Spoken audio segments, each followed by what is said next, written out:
I found an altitude I was comfortable with. You know, I found a way to do what I like to do and avoid some of the parts of it that I was uncomfortable with. What were you uncomfortable with? Well, I mean, if you look at me, right, physically, you know, now, I'm like 40 pounds heavier than I was when I did Chappelle's show. And people are like, how did you gain all that weight? By resting and eating and paying attention to myself. I have actual relationships with my kids. I've been all over the country touring all my life, but I never saw anything. Now I've seen everything. I could talk to people. I had time to stop if someone said they liked me. It wasn't like I'd brush past them like, I don't want to hear it. I had time to stop like, you do? You know what I mean? It's like, it was just like the way that I engaged the world was different. I just hope that all of you guys transcend whatever you see as your obstacles, and that you live outstanding lives, and that you stay connected to your communities because you have so much power there, and that you grow your communities and you diversify your communities, and that you don't let anybody tell you you can't or to be afraid. It's okay to be afraid because you can't be brave or courageous without fear. The idea of being courageous is that even though you're scared, you just do the right thing anyway. So in 2004, I walked away from $50 million, and in November, I made a deal for $60 million. So, although I am not the most famous comedian of my time, I would like to know what their great-grandfathers did.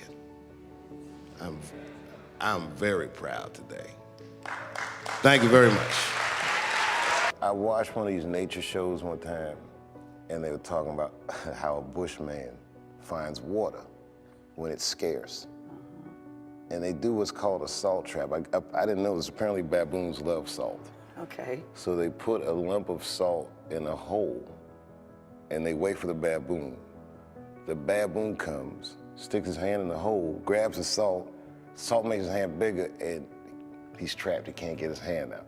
Baboon doesn't want to let go of the salt. Then the bushman just comes, takes the baboon, throws him in the cage, and gives him all the salt he wants. And then the baboon gets thirsty. The bushman lets him out of the cage. The first place the baboon runs to is water. The bushman follows him, and they both drink to their fill. And in that analogy, I felt like the baboon. But I was smart enough to let go of the salt. Everything changed after I had children. I took my professional life more seriously. And then I think just as a dude, I had more depth after I had kids.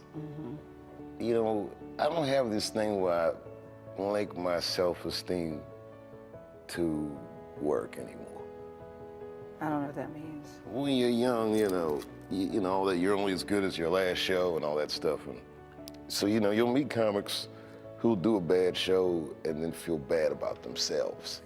I don't do that anymore. For me, the beauty is in the attempt. The beauty is in like that long walk to the stage, to the microphone. I can't explain it, but that's what it is. Like, you know, the eye contact.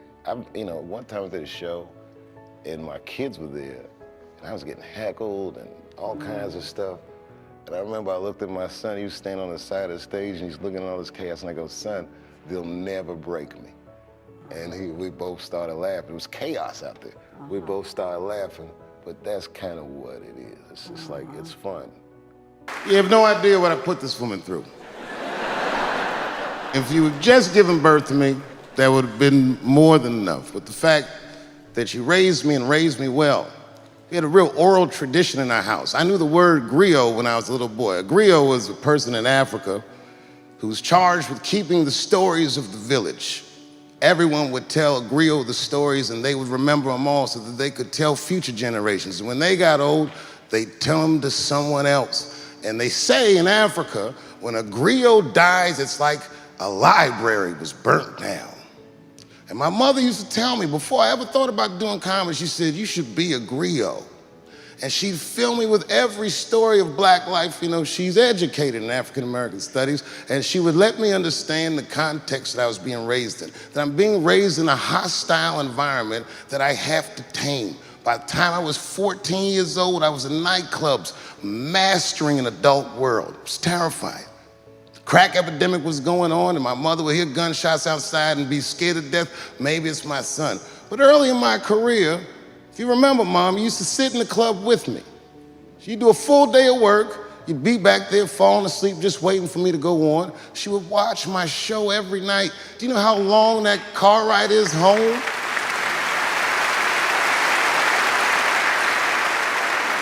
How many of you have ever heard your mother say, jokes were a little too much tonight, son?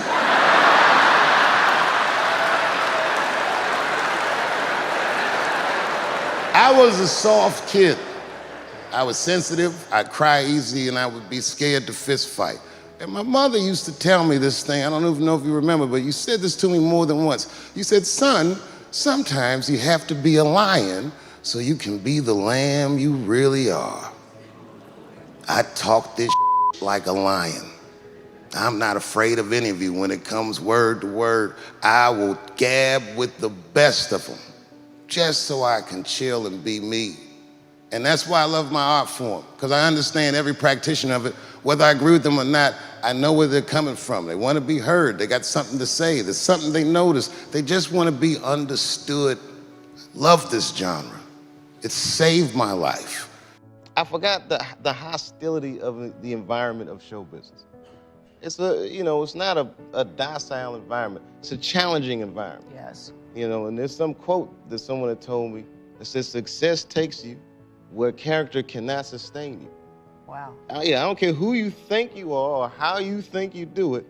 You cannot imagine what celebrities go through as far as how your integrity and your self-image and all these things. Okay, this is a... I was gonna stop doing stand-up for a while because 4 comedy specials in a year is like, that's a lot, But shout out to my colleagues in comedy. I just want to say that in a way, this for me belongs to my mother primarily, who was an African American studies professor, and a lot of the content that I say, she raised me well. I'm not an uninformed person.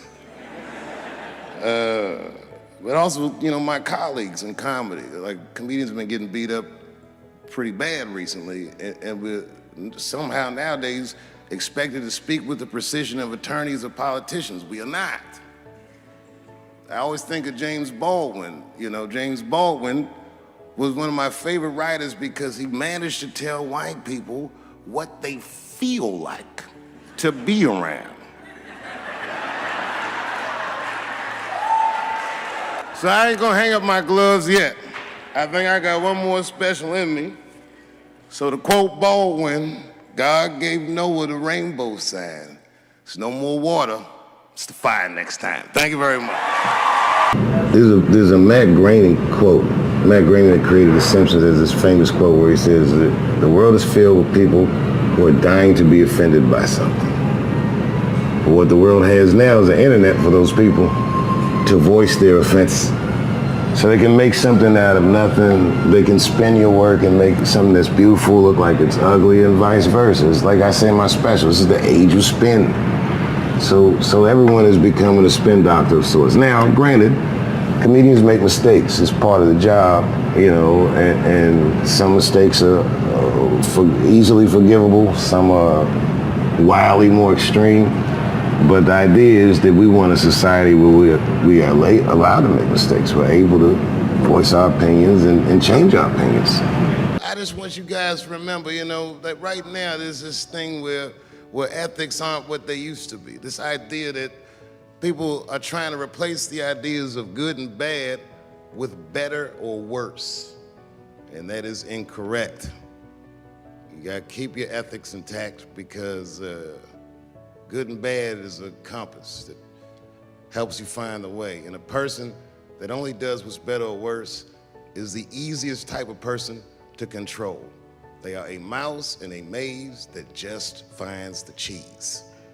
But the one who knows about good and bad will realize that he's in a maze. Miles Davis said so much cool shit. He said, it took me years to learn how to play like myself. You know, he would watch other musicians, then he would try to play like Dizzy or Bird, or all the guys who were great. Tony Woods was my Dizzy and Bird. If I was a Miles, I was trying to play like you. You were the first person I ever saw do it absolutely right. You were fearless, and you told the truth. There's something so true about this genre. When done correctly, this is the truth, and you are obstructing it. I'm not talking about the content, I'm talking about the art form.